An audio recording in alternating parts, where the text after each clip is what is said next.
कर्मों का फल भोगना ही पड़ता है क्या? आज इस वीडियो में हम कर्मों का फल भोगना ही पड़ता है क्या, इस विषय पर बात करने वाले हैं। क्योंकि इंसान ही अच्छे और बुरे कर्म करता है, पशु अच्छे और बुरे कर्म नहीं करते।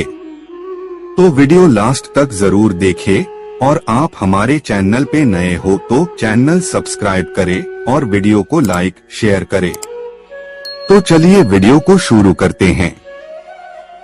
हमें अपने कर्मों का फल अवश्य भुगतना पड़ेगा, चाहे देर हो या सवेर, कर्म सिर्फ हमें भुगतने ही पड़ेंगे।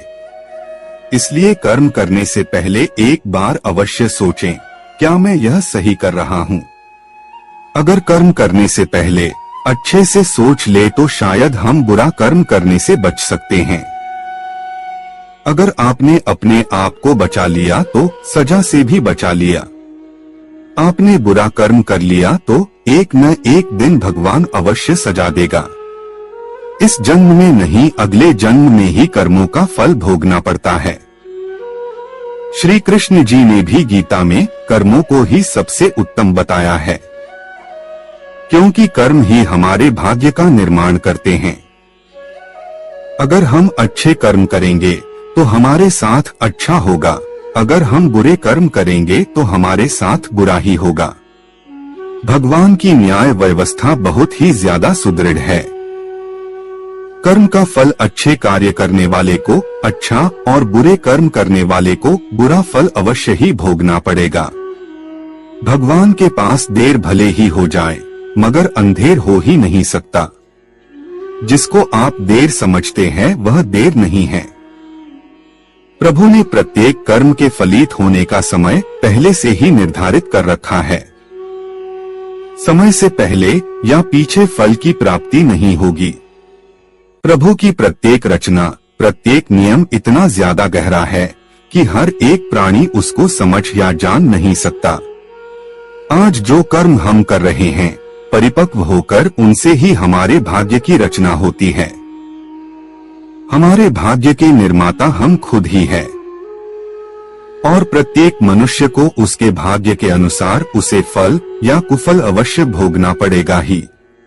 इस समय हम जो दुख भुगत रहे हैं, यह हमारे ही पिछले जन्मों का या इसी जन्म के हमारे किए गए पुण्यों या बुरे कर्मों का, पापों का फल है। प्रभु को दोष नहीं देना चाहिए।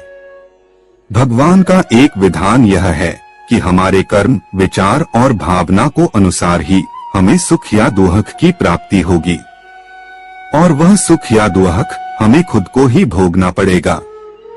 मनुष्य के कब किए हुए पाप का फल कब मिलेगा, इसका कुछ पता नहीं।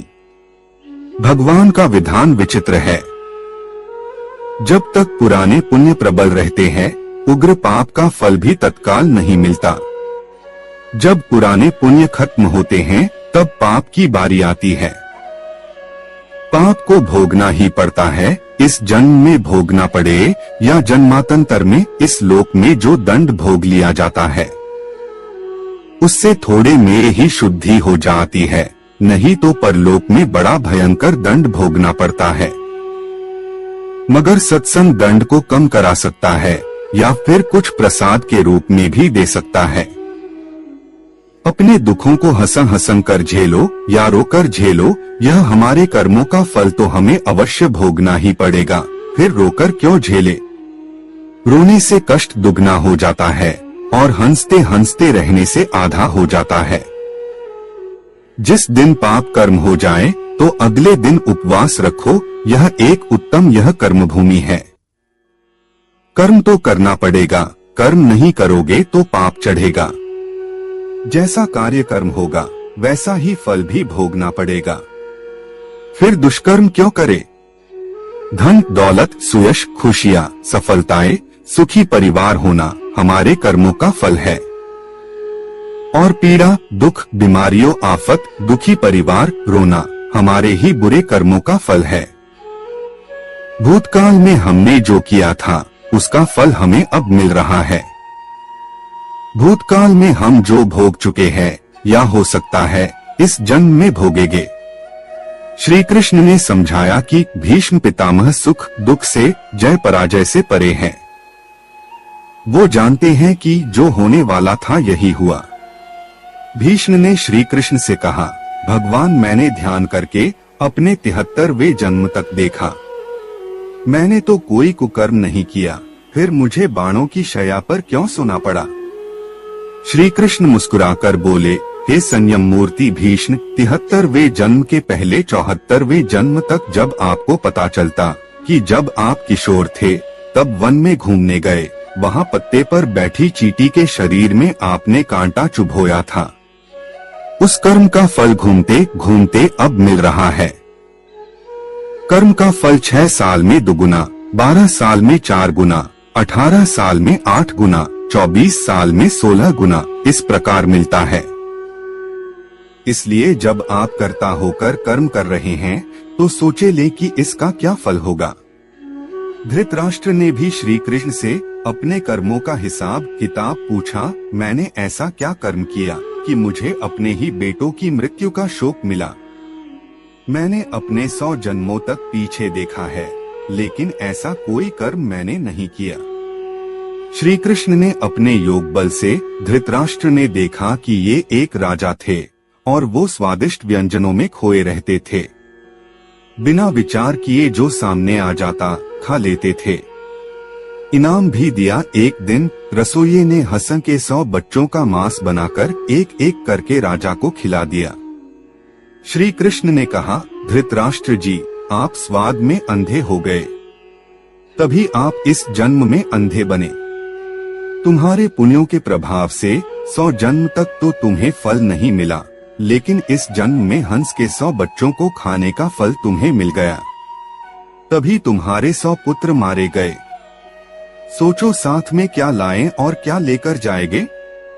मनुष्य को ऐसी कमाई इकट्ठी करनी चाहिए जो इस संसार में भी काम आए और मृत्यु के बाद उसे हम साथ में भी ले जा सके, और हमारे ही काम और अगले जन्म में भी हमारे ही काम आ सके। सभी जानते हैं कि हम खाली हाथ नंगे इस संसार में आए और खाली हाथ ही जाना पड़ेगा। मृत्यु के समय यह धन दौलत, जमीन, मकान, व्यापार, नौकरी, नाम, शोहरत, रिश्तेदार, भाई बहन, माँ बाप, सभी बच्चे किसी को भी साथ नहीं ले जा सकते, चाहे राजा सम्राट हो या कोई भिखारी हो। इसलिए इतना मोह, इतना ज्यादा लगाव इनसे क्यों रखें?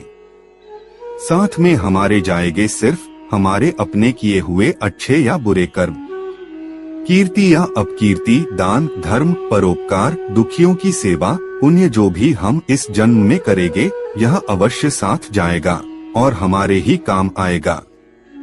हमें प्रत्येक दिन जब भी हमारा मन शांत हो, आंखें बंद करके 2-4 मिनट यह सोचना अवश्य चाहिए कि हम इतनी बड़ी अशांति को क्यों अपने साथ बांधे हुए हैं।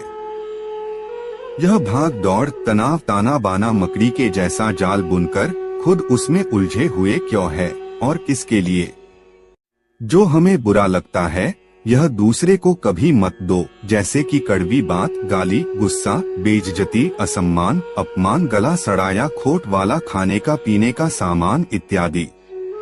जो चीजें हमें अच्छी लगती है वह दूसरों को जरूरतमंद को बिना मांगे भी दो, जैसे कि आम, लक्ष्मी, मीठी बातें, सद्व्यवहार, सम्मान, खाने पीने के अच्छे अच्छे बढ़िया सामान दोनों हाथों से बांटो, लूटा दो, परोपकार करो, दान धर्म करो। संतों ने कहा भी है, जो कुछ तुम समेटते हो यह तो सपना है, जो लुटा रहे हो यो केवल अपना है।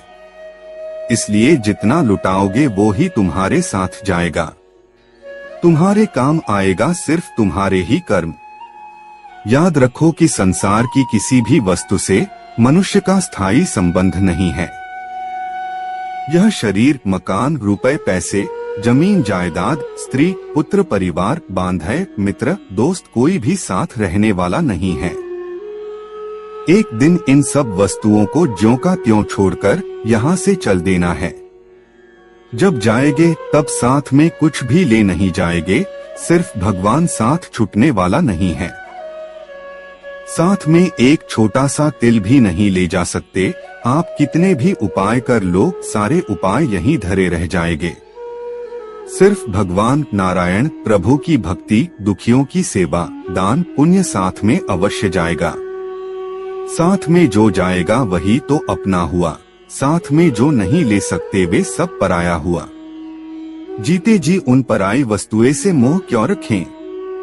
आप गंभीरता को जाकर विचार करें, साथ में एक तिल भी नहीं ले जा पाएंगे तो फिर अशांति, हाय छीना झपटी क्यों?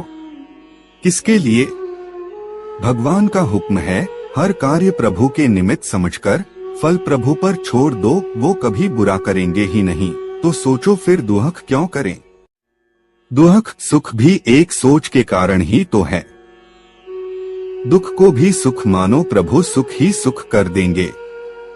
यदि मोक्ष की इच्छा है तो विषयों विष के समान दूर से ही त्याग दे और संतोष, दया, सरलता अमृत के समान नित्य आदर पूर्वक सेवन करे। कर्मों का फल हमें अवश्य ही भुगतना ही पड़ेगा, इसलिए जब हम किसी को दान देते हैं तो सोच समझकर कर दे, क्योंकि एक दिन हमें वह डबल होकर मिलेगा। इसी प्रकार हर काम करते समय भी ध्यान रखे कि हम कौन सा काम सही कर रहे हैं, कौन सा गलत हो रहा है। इसलिए कभी भी भूलकर किसी की आत्मा ना दुखाए, जितना हो सके अपनी तरफ से अच्छा ही करें।